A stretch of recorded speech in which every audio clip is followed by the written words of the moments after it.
Haleluya. Halo Bapak Ibu Saudara-saudari terkasih dalam Tuhan Yesus Kristus. Kiranya damai sejahtera Allah yang melampaui segala akal memelihara hati dan pikiran kita semua dalam Kristus Yesus Tuhan kita. Bapak Ibu Saudara-saudari, 1 Korintus 3 mulai dari ayat 4 sampai ayat yang ke-7 saya bacakan. Karena jika yang seorang berkata aku dari golongan Paulus dan yang lain berkata aku dari golongan Apolos, bukankah hal itu menunjukkan bahwa kamu manusia duniawi yang bukan rohani? Jadi apakah Apolos? Apakah Paulus? Pelayan-pelayan Tuhan yang olehnya kamu menjadi percaya, masing-masing menurut jalan yang diberikan Tuhan kepadanya. Aku menanam, Apolos menyiram, tetapi Allah yang memberi pertumbuhan. Karena itu yang penting bukanlah yang menanam atau yang menyiram, melainkan Allah yang memberi pertumbuhan.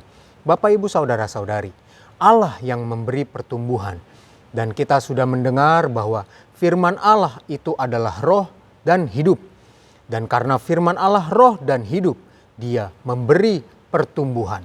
Walaupun terkadang firman Tuhan yang kita dengar itu berupa pengajaran yang mungkin berat atau belum dapat kita mengerti, tetapi roh memberi pertumbuhan. Allah memberi pertumbuhan melalui firman-Nya tersebut. Dan kita tidak perlu kecil hati karena di dalam Kisah Rasul pasal yang kedua ayat 42 saya bacakan. Mereka bertekun dalam pengajaran rasul-rasul dan dalam persekutuan, dan mereka selalu berkumpul untuk memecahkan roti dan berdoa. Dan di dalam Kisah Para Rasul 20 ayat yang ke-20 saya bacakan. Sungguh pun demikian, aku tidak pernah melalaikan apa yang berguna bagi kamu. Semua kuberitakan dan kuajarkan kepada kamu, baik di muka umum maupun dalam perkumpulan-perkumpulan di rumah kamu. Bapak Ibu Saudara-saudari. Jadi roh Allah, Roh Kudus yang memberi kita pertumbuhan, memberi kita pengertian. Selain itu Bapak Ibu Saudara-saudari, kita juga punya perkumpulan saudara-saudara seiman. Di dalam ayat-ayat yang sudah kita baca, Kisah Rasul 2, Kisah Rasul 20, di situ dikatakan bahwa kita punya perkumpulan. Perkumpulan-perkumpulan tersebut dilakukan untuk apa? Untuk bertekun dalam pengajaran rasul-rasul. Jadi selain Allah yang memberi kita pertumbuhan, kita pun punya rekan-rekan seiman untuk saling bertekun, berdiskusi tentang pengajaran-pengajaran yang ada.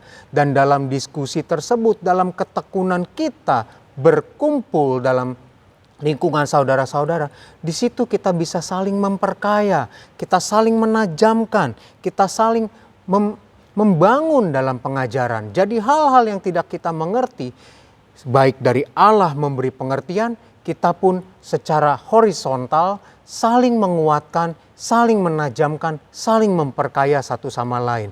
Dengan demikian, sesungguhnya kita bisa mengerti firman Tuhan.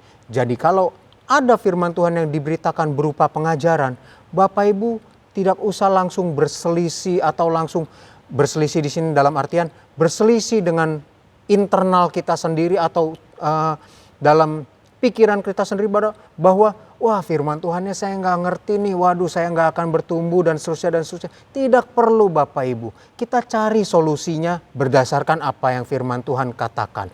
Jadi hari ini diperlengkapi roh yang memberi pertumbuhan, Allah memberi pertumbuhan secara vertikal, dan kita pun bisa bertumbuh melalui ketekunan kita dalam pengajaran para rasul, melalui saudara-saudara seiman. Pengajaran-pengajaran yang disampaikan oleh gembala maupun hamba-hamba Tuhan di gereja kita diskusikan, kita perbincangkan, kita tekuni dalam perkumpulan-perkumpulan ibadah-ibadah, baik ibadah wadah maupun ibadah-ibadah sel kita di gereja kita. Mari Bapak Ibu, jangan tawar hati, kita belajar bertumbuh bersama-sama. Kita berdoa. Haleluya. Tuhan, Engkau Allah yang dahsyat. Rancangan-Mu luar biasa ya Tuhan. Engkau tahu ya Tuhan bahwa kami manusia butuh pertumbuhan, baik dari Engkau yang memberi pertumbuhan maupun melalui saudara-saudara iman, seiman kami Tuhan, supaya kami juga bertumbuh secara horizontal. Jadi pertumbuhan kami adalah pertumbuhan yang menyeluruh, vertikal dan horizontal. Terima kasih Tuhan Yesus, terima kasih. Tolong kami semua ya Tuhan, supaya kami mau bertekun ya Tuhan. terus melihat Engkau, mendengar firman, melakukan firman. Dan walaupun kami belum mengerti, kami tetap bertekun dan menajamkan satu sama lain melalui perkumpulan-perkumpulan bersama saudara seiman. Tolong kami, mampukan kami. Terima kasih Tuhan, terima kasih. Dan hari ini Tuhan, ada aktivitas-aktivitas yang kami lakukan ya Tuhan. Baik yang berakhir pekan maupun yang masih harus bekerja, Tuhan tetap Engkau bekerja dan beracara. Tuhan turut bekerja dalam segala sesuatunya, mendatangkan kebaikan bagi kami semua yang mengasihi-Mu ya Tuhan. Terima kasih. Tetap Tuhan, kami serahkan hidup kami padamu. Kami percaya Engkau menjaga, melindungi kami. Engkau melindungi, jauhkan dari segala sakit penyakit, jauhkan dari segala orang-orang yang ingin berniat jahat, jauhkan dari segala mara bahaya ya Tuhan. Kami percaya bersama-Mu Tuhan, kami keluar dalam keadaan baik, kami juga kembali ke rumah dalam keadaan baik dan sehat. Tuhan juga berkati keluarga kami, berkati seluruh keberadaan kami ya Tuhan. Kami serahkan hidup kami kepadamu. Terpujilah Engkau Tuhan Yesus kekal selama-lamanya. Di dalam nama Tuhan Yesus kami berdoa. Haleluya. Amin. Selamat beraktivitas. Tuhan Yesus memberkati.